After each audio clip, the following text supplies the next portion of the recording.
अभी श्रावण का समय चल रहा है, गरीबों को अंग वस्त्र भेंट कर दो, वो जब पहनेंगे तो तुम्हारे लिए कुछ अच्छा मांगेंगे। अब तुम्हें तो पड़ी अपनी, दूसरों की पड़ी नहीं। बोलो राधे राधे।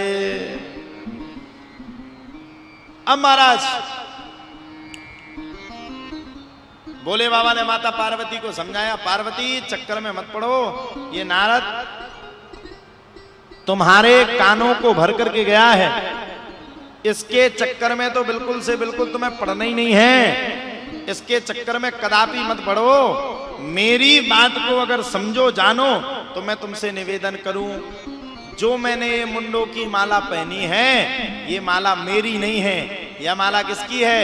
यह माला तुम्हारी ही है। अब पूछो कैसे है, बताओ कैसे है ये माला, कैसे है? माता पार्वती का पूर्व में पूर्ववत जो जन्म हुआ था वो सती के रूप में हुआ था। किसके रूप में हुआ था? किसके रूप में हुआ था बताओ जरा? सती के रूप में। माता पार्वती को माता सती की याद में भोले बाबा ने सोचा कि मैं सती के अलावा किसी को नहीं मानूंगा, तो वही सती के मुंडों की माला भोलेनाथ ने पहनी और बोले पार्वती तो मुझे बदनाम कर रही हो।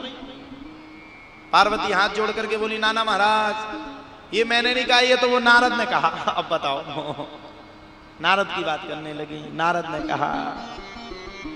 अब तो महाराज पार्वती ने हाथ जोड़ करके पूछा, भोलेनाथ एक प्रश्न करूं? बोले बिल्कुल।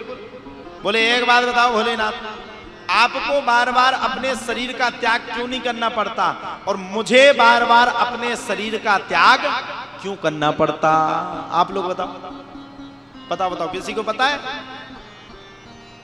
भोलेनाथ ने कहा, पार्वती मैंने अमर कथा को सुना है और तुमने अमर कथा को सुना नहीं है, इसलिए तुम्हें बार बार अपने शरीर का त्याग करना पड़ता है। आहा महाराज जब इतने वचनों को सुना तब तो अमर कथा सुनने के लिए पार्वती भी तैयार हो गई। भोलेनाथ ने डमरू बजा दी, कोई बचा नहीं, सब भाग गए। अंतो गत्वा माता पार्वती ने कथा को सुना नहीं, बीच में सो गई। उस कलविंग के नाम के तोते ने पूरी कथा को सुन लिया। भोलेनाथ तोते के पीछे पड़ गए और तोता आगे आगे, भोलेनाथ पीछे पीछे, तोता आगे आगे, भोलेनाथ पीछे पीछे। अंत में तोता वेद व्यास की पत्नी पिटका के गर्भ में जाकर के स्थापित हो गए और 13 वर्ष तक मां के गर्भ में रहे और 13वें वर्ष में जब जन्म लिए तो उसी पुत्र का नाम पड़ गया सुखदेव। बोले सुखदेव जी महाराज की जय। जय श्री राधे, जय जय श्री राधे, जय जय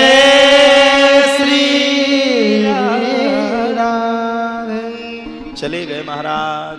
और जैसे ही सुखदेव ने जन्म लिया वैसे ही गृह कारज नाना जंजाला, घर परिवार को नाना जंजाल समझते हुए श्री सुखदेव जी महाराज ने घर का परित्याग कर दिया, घर का त्याग कर दिया।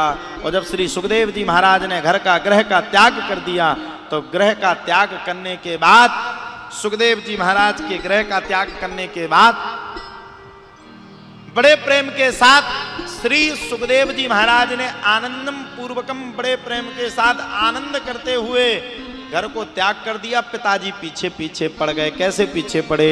हे खग मृग हे मधुकर श्रेणी, हे खग मृग मधुकर श्रेणी, हे खग मृग हे मधुकर श्रेणी, हे खग मृग मधुकर श्रेणी, तुम देखी सीता मृग नैनी, तुम देखी सीता मृग नैनी, हे खग मृग हे मधुकर श्रेणी, हे खग मृग हे मधुकर श्रेणी, हे खग मृग हे मधुकर श्रेणी।